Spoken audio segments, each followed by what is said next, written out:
Mahdi, I know you've done a lot of research in that area. What are your thoughts as you look at those developments in the South China Sea?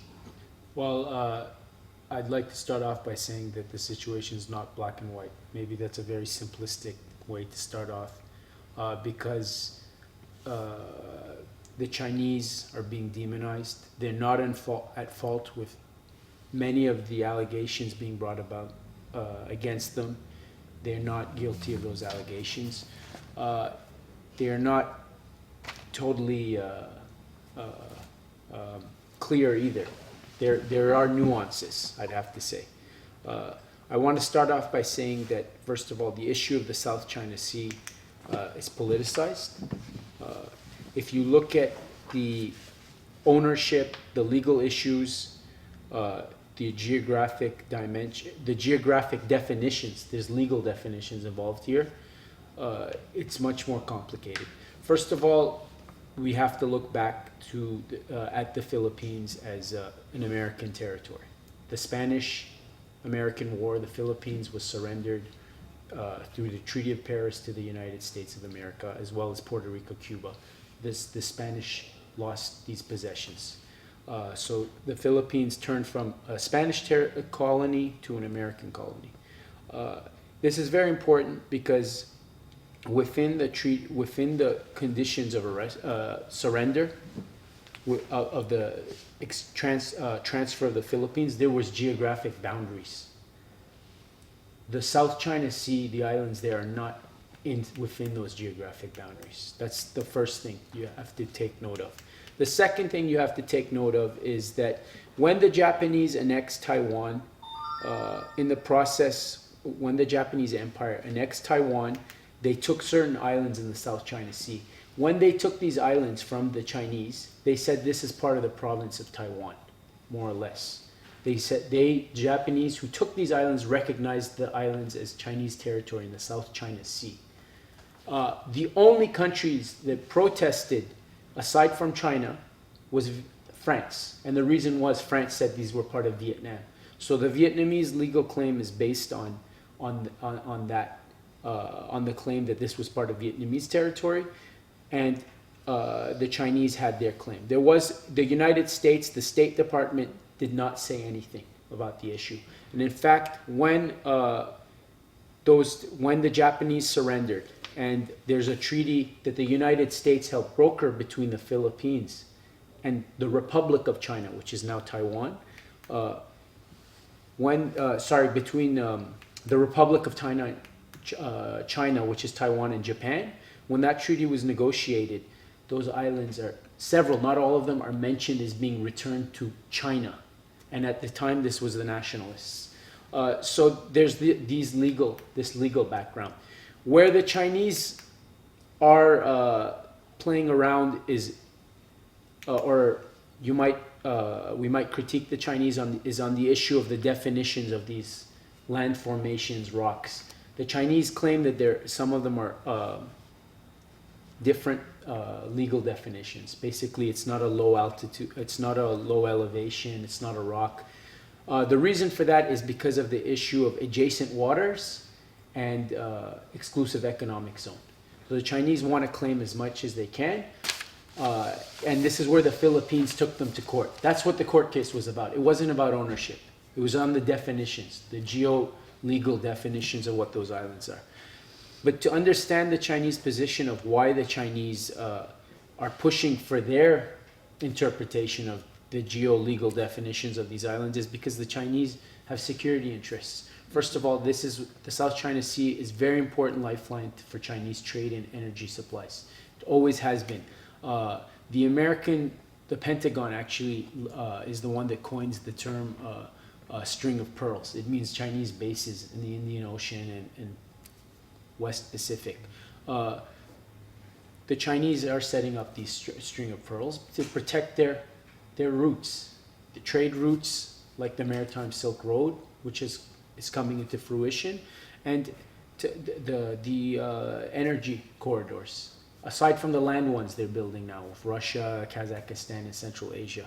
But so their interest is to say and claim as much of adjacent waters and exclusive economic zones as possible. And the United States is now, which doesn't even, United States that hasn't even signed the UN convention, the law of the sea, it's accusing the Chinese of breaking it. And increasingly you have Japan, all these NATO members like France, doing military exercise in the South China Sea, or several thousand ships go through there, and there hasn't been any real problem. Statistically, it's like 0.001, something like that, if you do the figures. Empirically, if you want to do the figures on how many problems there's been with China. In fact, one other thing I want to bring into account is that the Philippines once had a military conflict, small skirmish with somebody over these islands, but it was Vietnam, and actually it was South Vietnam, which was the ally of the Philippines and the United States, over one of the islands. That's the only time there's been a really violent clash, was between an ally of the Philippines, South Vietnam. And in fact, the most militarily aggressive country in the South China Sea is actually Vietnam, because it declares those islands that it has under military administration. But we hear all about China. We don't hear about the Philippines' claim against Vietnam or Malaysia. The issue of the Taiwan and China is a little different, but It's like you say, it's being politicized. it's been politicized because the United States, first of all, wants to use that as an excuse to create a military cordon there. That they have the Asia pivot. This is just used to justify the Asia pivot, the militarization of that. The Americans are building bases in the Philippines right now as we speak, secretly in the South, Mindanao. The issue of terrorism in South Philippines has also helped with building these bases, which are against the Constitution of the Philippines. They're against the Constitution of the Philippines, and in fact, the group Abu Sayyaf, which is active in the southern Philippines, was established when the Filipino Congress was against U.S. bases. So there's a lot of other backstories to what's happening there. Yeah, and just maybe get back to that in a second. I wanted to get Radhika's perspective on this, because we all, Mahdi just referenced the One Belt, One Road project, the naval aspect of it. And we've seen China being a growing power, and there's these new routes that will enhance that regional trade, and that's going up very much against U.S. Imperial or hegemonic interests. So I'm wondering if you can maybe address that discussion a little bit, and how you see these developments in the South China Sea in an economic context. Sure. Let me just begin by mentioning that the rising tensions in the South China Sea is part of a larger pattern, that you may say is kind of post-Cold War, or it's like a new Cold War pattern.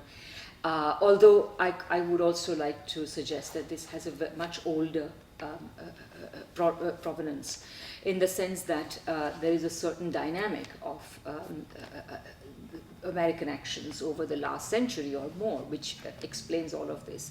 Essentially, I would say that historically the United States has always tried to create a world in which its own corporations would have full freedom of movement, investment, trade, etc. And this requires, if this sort of world is to be realized, it requires the suppression of two different things, two different but related things. One is the assertion of the sovereignty of other countries, and the other is the ability of other countries to pursue forms of economic development which would go athwart the rights that the US would like its own corporations to have. Now, I have to also say one other thing before we proceed further. The idea that the United States is hegemonic or imperial is certainly, it's been very prevalent and all that, but one has to remember that while this has been the project of the United States has not really succeeded in this. And in fact, in the times in which we live now, it is definitely, its power is slipping away even faster than it was doing before. So this is the broader context. Now this, if you see it in this context, and what you realize is that the pattern of demonization, whether it is of China or Russia or Venezuela, the leaders of these countries, or in China's case, the country as a whole, this is a pattern of demonization which is precisely directed against leaders of countries that have tried to strike out on their own, trying to pursue a different form of economic development, and therefore, and which could also pose a challenge in China's case, and in the case partially of Russia, they also pose a challenge to the United States internationally. So this kind of demonization is routine, and it's very sad that the Western press largely follows the dictates. You know, we are often told that the press in China is not independent, it follows the government line. Well, look at our press. How free does it look to you? How independent does it look to you? So that's one thing. Now, the other thing I'd like to stress is to take off from something that Mahdi was saying. What's happening in the South China Sea should be understood in a larger context, where what China is trying to do is defend certain arrangements that are critical for it. Such a huge part of China's trade and energy supplies flow through those narrow straits that come off the South China Sea, that for China not to have some kind of control over what happens there is to actually subject itself to a wider world environment in which it has no control over what it most essentially needs to control.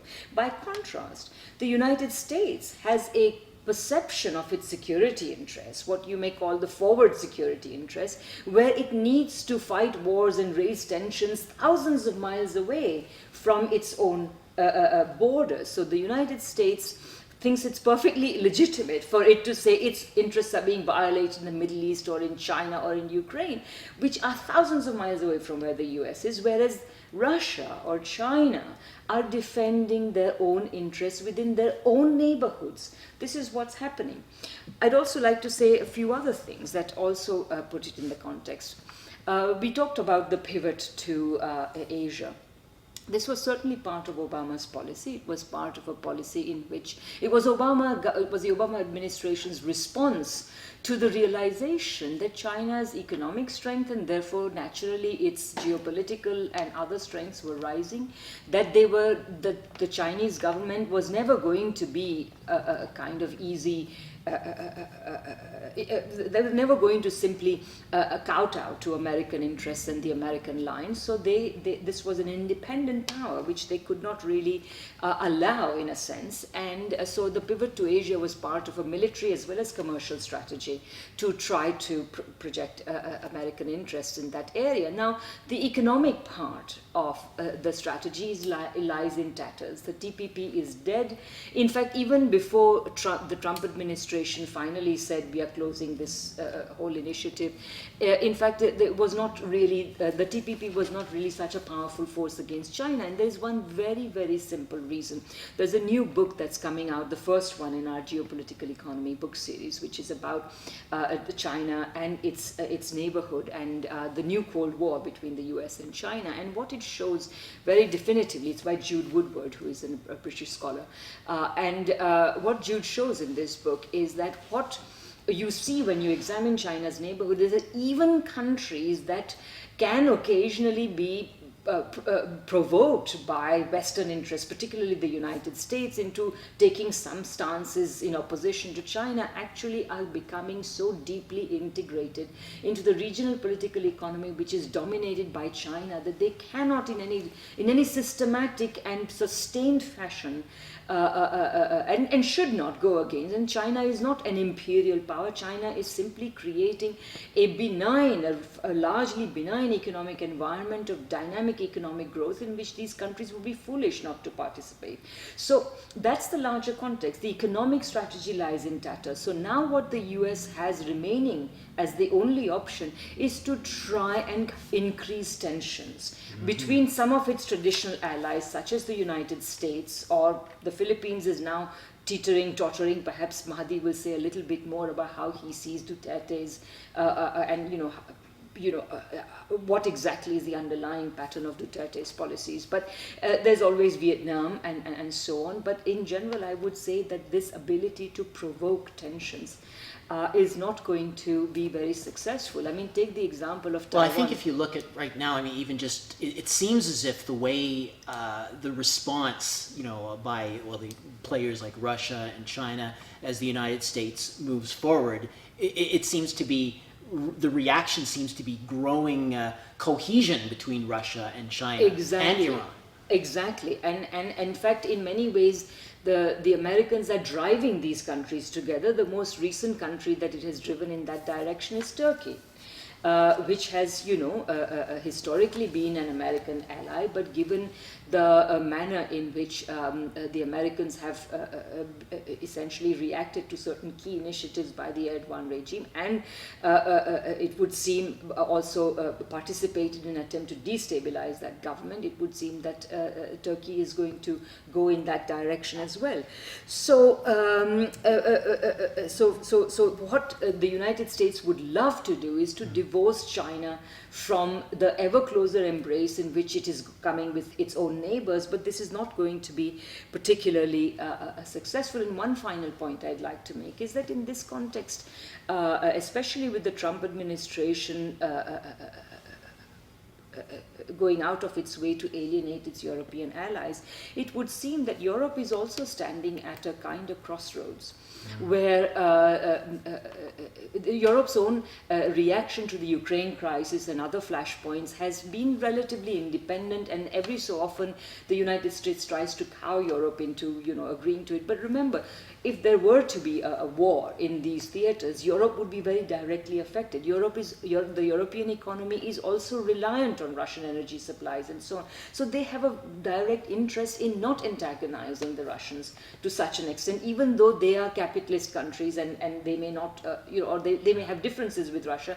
They would rather manage these differences in a different way than the Americans. Oh, and one final point, sorry. I think that in this context, the United States policies cannot be fully understood, what it's trying to do and so on, unless you realize one other thing about the United States, and that is that in the context of